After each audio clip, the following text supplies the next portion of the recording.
Hola, muy buenas noches a todos. Muchísimas gracias por acompañarnos en un segmento más del compliance tributario.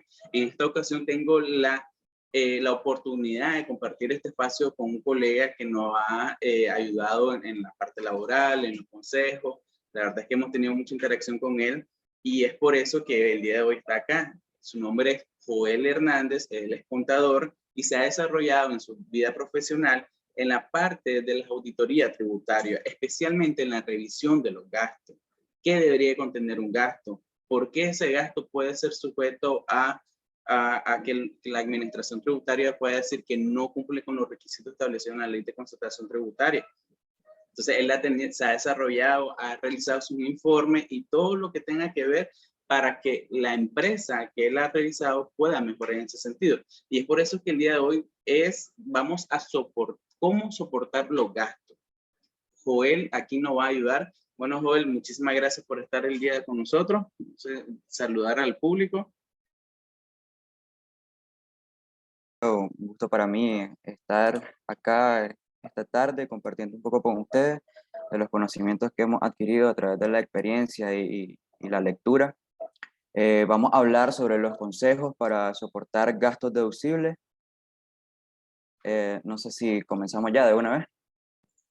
Excelente, Joel. Sí, comencemos de una sola vez. Entonces, te diría, Joel, los gastos más comunes que a veces son comunes, pero no tenemos o no complementamos todos los requisitos. ¿Cómo podemos soportar un gasto por servicio profesional? Ok, los gastos por servicios profesionales son necesarios para una empresa que está comenzando porque siempre vamos a necesitar asesoría. Entonces, por tal razón, pues siempre va a existir. La manera adecuada de soportar un gasto por servicios profesionales sería, primero, haciendo un contrato, firmando un contrato por servicios profesionales en el que deberá ir reflejado la información de la empresa, el representante legal, que es quien va a actuar en responsabilidad de la empresa, el contratado. eh, Además de eso, se deberá de pactar el monto, se debe de dejar plasmado el servicio por el cual se está contratando. Además de eso, la retención de igual manera se debe dejar plasmada, que la retención es del 10% de acuerdo al artículo 44 del reglamento de la LCT.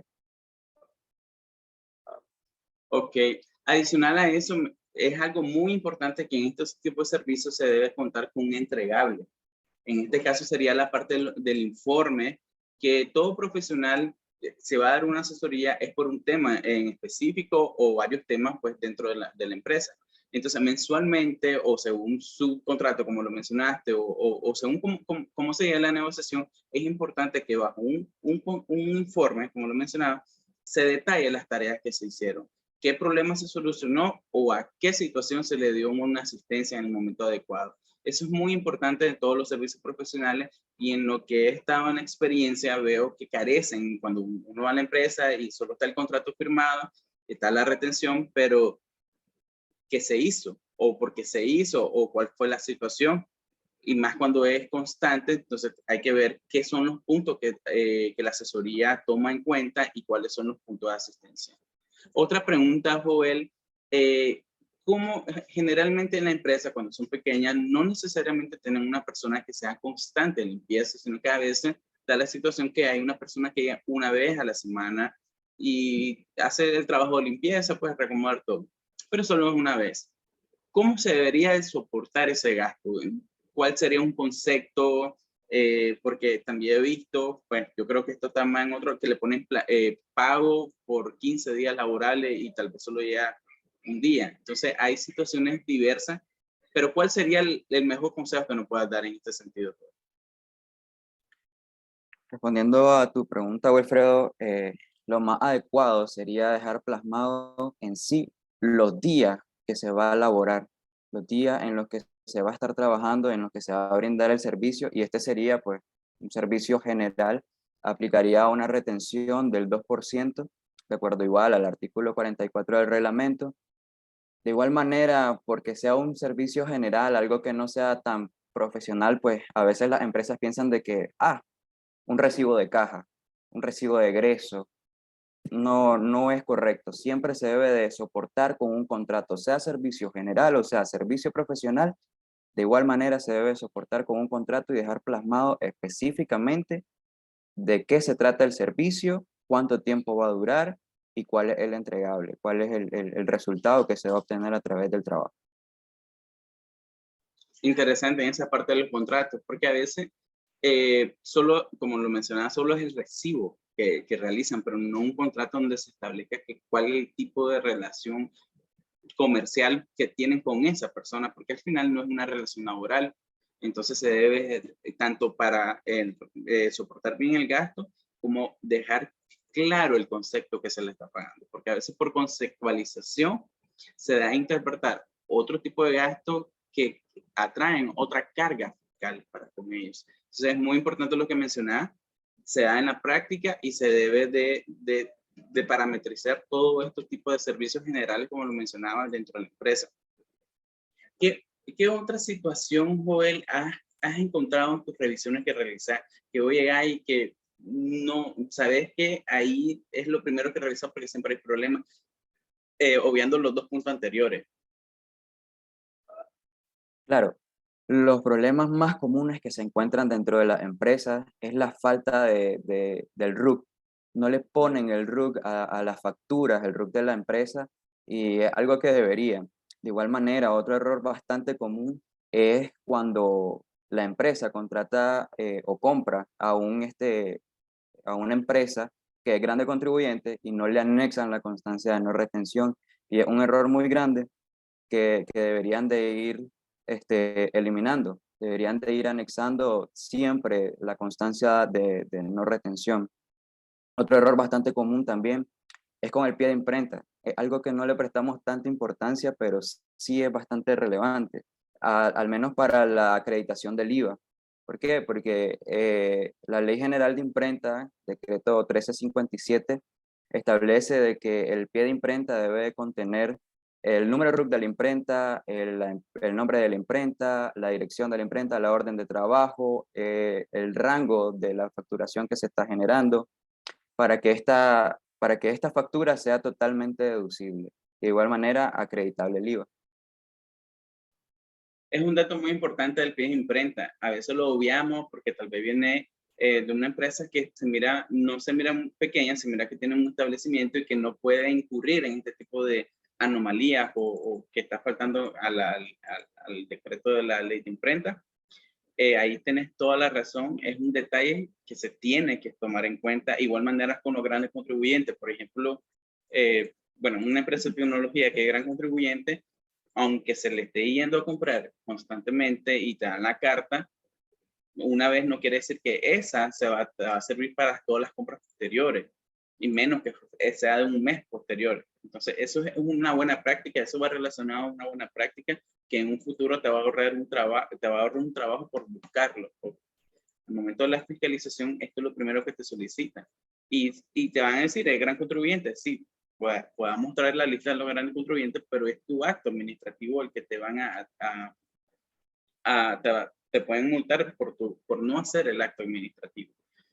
Y lo otro que mencionabas con los RUC, a pesar que es algo que pues siempre se ha venido mencionando, que hay que poner RUC, siempre se obvian, o a veces la parte de la facturación, porque suele suceder, me sucede en un caso de un cliente, de que la cajera no era un sistema de facturación, se hacía manual, por decirlo de alguna manera, y era una empresa constante, pero el contador, la persona, no se estaba fijando que todas esas facturas estaban sin RUC.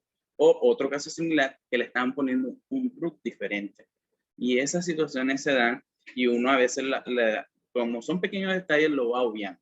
Y eso es algo que se tiene que revisar al menos una vez al mes, que se esté revisando el mismo contador o la auxiliar, que se revise todo eso, porque es un decumplimiento y te van a puede estar bajo la mirada de la administración tributaria dentro de una fiscalización si todos esos documentos no cumplen con los requisitos de ley. Joel, ya que mencionaste con el pie de imprenta, a veces el comercio, a veces las empresas se relacionan con personas que no están formalmente constituidas o que están en el mercado informal, como lo conocemos. Sin embargo, tal vez en situaciones a estas personas pues necesitamos comprarle o necesitamos el servicio de esta persona porque es necesario para la empresa. En esos casos, ¿cómo nosotros podemos soportar ese gasto? ¿Qué tenemos que incluir para que sea validez ese gasto? Ok, para hacer no hacerlo tan válido, sino pues la manera de buscar un soporte que sea, que no sea cuestionable ante la entidad reguladora, en este caso pues DGI. En este caso podríamos soportarlo con un contrato. En caso de que sea un producto el que estemos comprando, podemos hacer un contrato de igual manera con las mismas especificaciones. Cuando se contrata un servicio, de igual manera va a ser. Se va a dejar plasmado el producto que se está comprando, la cantidad que se está comprando, ya sea en libras, quintales, litros, etcétera. El producto que se esté comprando, además de eso, pues la retención, de igual manera, siempre va a ser el 2% en este caso también, a menos que se esté comprando un producto que esté exento. En ese caso, pues ahí ya no aplicaría a retención. De igual manera, soportarlo con un recibo, o si sacó un cheque, pues el cheque. Sí, es que esas situaciones pasan, en realidad pasan en la empresa y uno dice, ¿pero qué hago? ¿Cómo procedo? Pero qué bien lo que mencionaste. Más allá de eso, también otra buena práctica de lo que has mencionado, que es para soportar los gastos, creo yo, y por la experiencia, hay que invertir bastante tiempo en los archivos. Hemos ido nosotros a los archivos físicos, hemos nosotros ido a empresas que la documentación física está la tienen deteriorada o no la tienen en un orden lógico, en un cheque. Por ejemplo, los cheques ponen el recibo oficial de caja delante del cheque y no posterior, o a veces la minuta tapan el consecutivo, los papeles, el documento, papel térmico, no le van emitiendo una copia, no le van sacando una copia, que sabemos que eso conforme el tiempo se van borrando toda la información que de índole fiscal, todo lo que tenga que ver. Pero, Joel, ¿cómo podríamos hacer o cuál sería tu conceptualización de cuál sería el orden para nosotros archivar un comprobante de cheque? ¿Qué debería ir después del comprobante? ¿Qué se le debería anexar?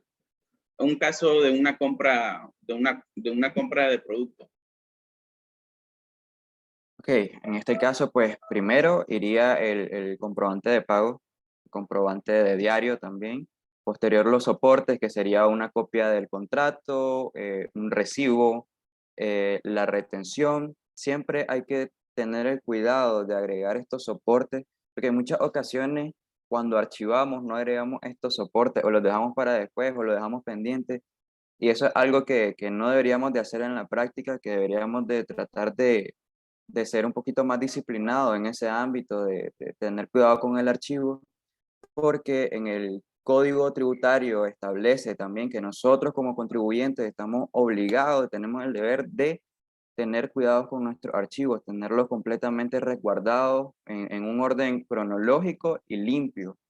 Eh, la omisión de todo esto puede provocar de que la entidad reguladora se haga cuestionamiento, porque por ejemplo si le presentamos una factura, como esos vouchers que son térmicos, que pierden la tinta, si le presentamos uno de esos soportes y no tienen visibilidad, no deducible.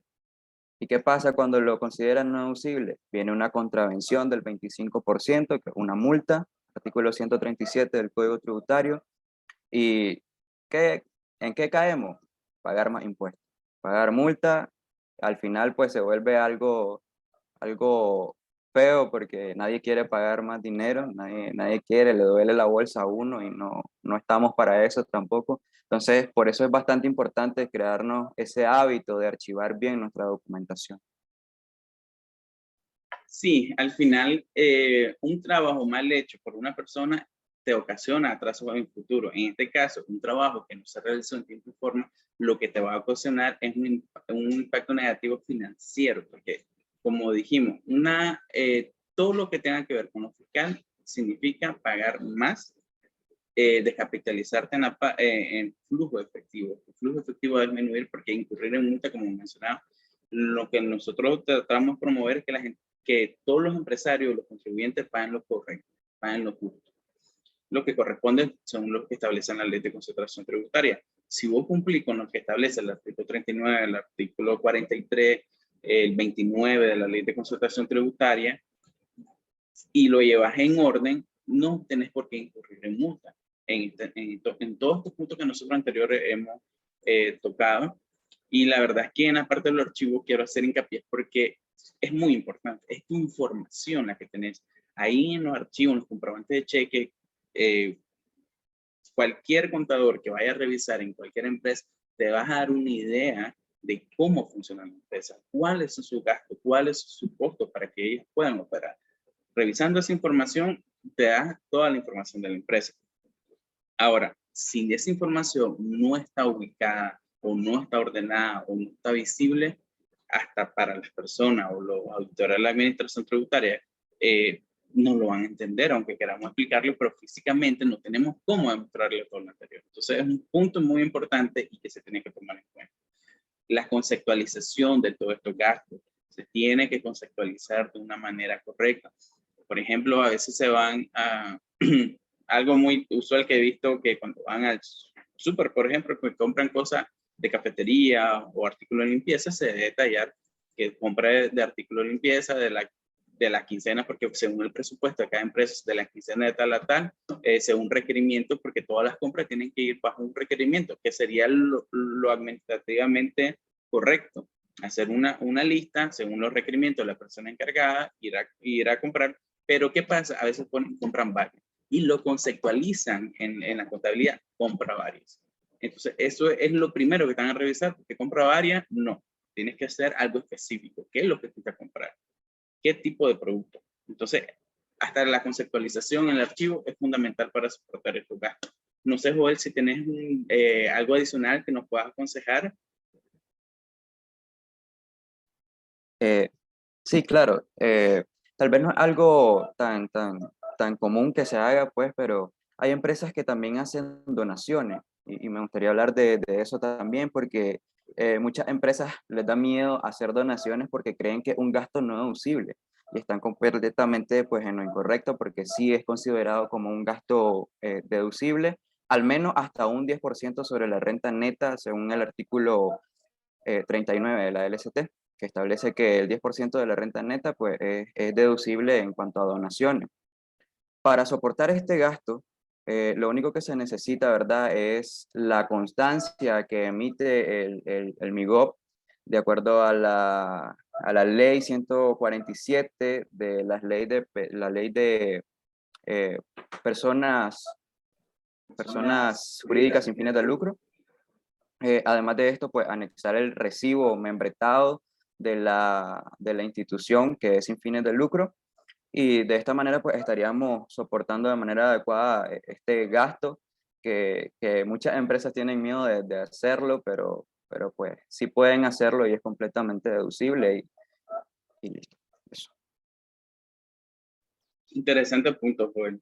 Ok, bueno, esta es la parte que nosotros quisimos abordar. La verdad es que el tiempo de Joel ahorita está limitado porque está en un proyecto, en su trabajo, y sin embargo tuvimos el honor de tenerlo acá para que pudiera compartir un poco más de su experiencia. Solo quisiera agregar una experiencia previa que he tenido, que en la elaboración de los documentos, al momento de emitirlos, la factura, las constancias de retención, los cheques, es importante dejar las referencias claras. Aparte de la conceptualización, la referencia. Algo muy sencillo, las constancias de retención.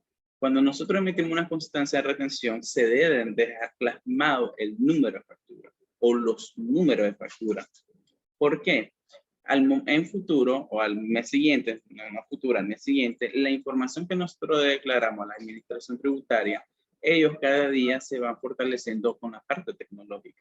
La información exógena que ellos van a generar es con la información que nosotros subimos.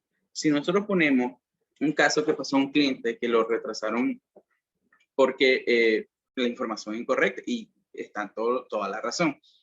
Si el cliente emite una factura, por ejemplo, la factura número 30, se le emita a su cliente, el cliente pues la compra, entonces se va a acreditar el IVA, porque es un producto pues grabado, se va a acreditar el IVA el mes siguiente. Se tiene que referenciar con el mismo número de factura, en este caso con el mismo número 30.